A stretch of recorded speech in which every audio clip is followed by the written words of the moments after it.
Ciencia y Dios, a primera vista, parecen dos conceptos en eterno conflicto. Pero, ¿y si fueran dos caminos que, de una forma bastante sorprendente, pudieran llegar a unirse? Hoy vamos a analizar un libro que se atreve a plantear precisamente eso: nuevas evidencias científicas de la existencia de Dios. A ver, esta idea la hemos oído mil veces, ¿verdad? Que la ciencia y la religión son como el agua y el aceite, vamos, que son incompatibles.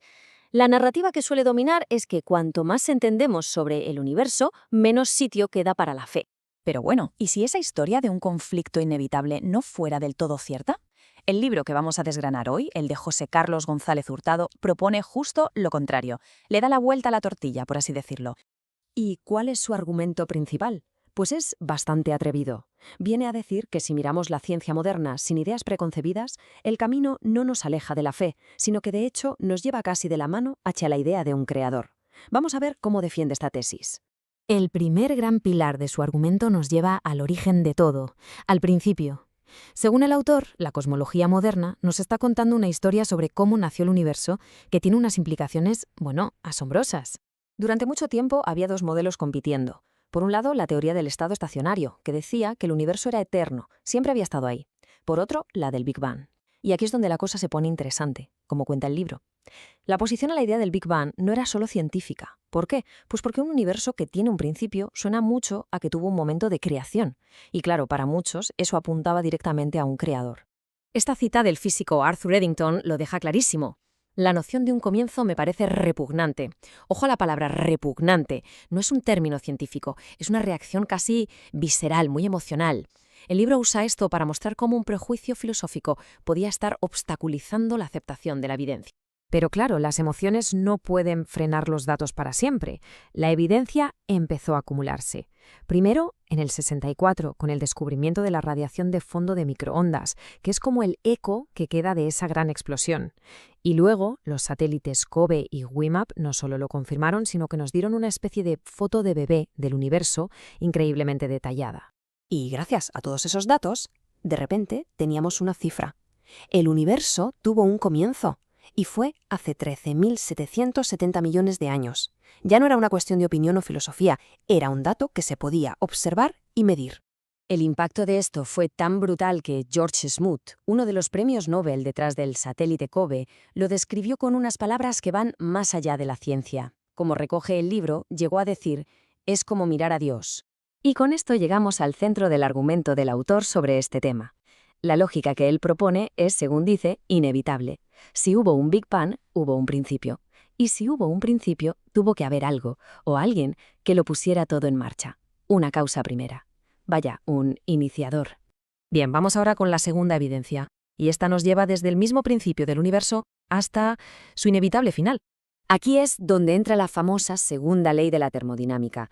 Dicho de forma sencilla, lo que dice es que en un sistema cerrado, como lo es el universo, el desorden, la entropía, siempre va a más. La energía que se puede usar se va perdiendo. Es como un café caliente que siempre se enfría, o la pasta de dientes, que una vez fuera ya no hay quien la meta otra vez en el tubo. Es un camino de un solo sentido. Y basándose en esta ley, el libro nos presenta una cadena lógica. Pensemos un poco. Si el universo se está desgastando, como si fuera un reloj al que se le acaba la cuerda, pues eso significa que no puede haber estado funcionando desde siempre, desde la eternidad. Algo que se agota no puede ser infinito. Por lo tanto, la conclusión que saca el autor es que un final que es inevitable implica, por narices, que tuvo que haber un principio. Y lo más curioso, como subraya el libro, es que hasta gente como Friedrich Engels, cofundador del comunismo, se dio cuenta de lo que implicaba esta ley. Su conclusión fue que este principio presupondría la existencia de un Dios. Una admisión que, viniendo de una perspectiva atea, es como mínimo sorprendente. Vale, entonces, ¿qué pasa si juntamos todas estas piezas? Pues el argumento final del libro se centra en la relación que, según su autor, existe en realidad entre la ciencia, la razón y la fe. Para desmontar un poco el mito del científico ateo, el libro nos presenta una especie de quién es quién de la ciencia. Ahí tenemos a Max Planck, el padre de la física cuántica, a Georges Lemaitre, que además de sacerdote es el padre de la teoría del Big Bang, o a Gregor Mendel, sacerdote y padre de la genética, o más recientemente Francis Collins, el director del proyecto Genoma Humano. ¿Qué tienen en común? Pues que todos eran personas de fe. Pero quizá el ejemplo más potente que recoge el libro sea el de Antony Flew, que durante décadas fue conocido como el ateo más famoso del mundo. Pues bien, al final de su vida, Flew cambió de parecer. ¿Y por qué? Él mismo lo dijo.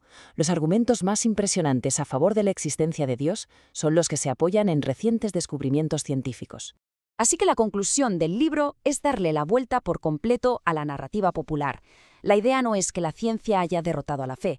El argumento es que, paradójicamente, es la propia ciencia moderna la que está poniendo sobre la mesa las herramientas y los datos que, para muchas personas, apuntan directamente hacia un creador. Y este análisis nos deja con una pregunta final, para darle unas vueltas. El libro habla de estos descubrimientos como evidencias. Esto nos hace pensar, ¿qué nos dice sobre la relación entre aquello que la ciencia puede medir y las preguntas mucho más grandes, más existenciales que esos mismos descubrimientos parecen plantear?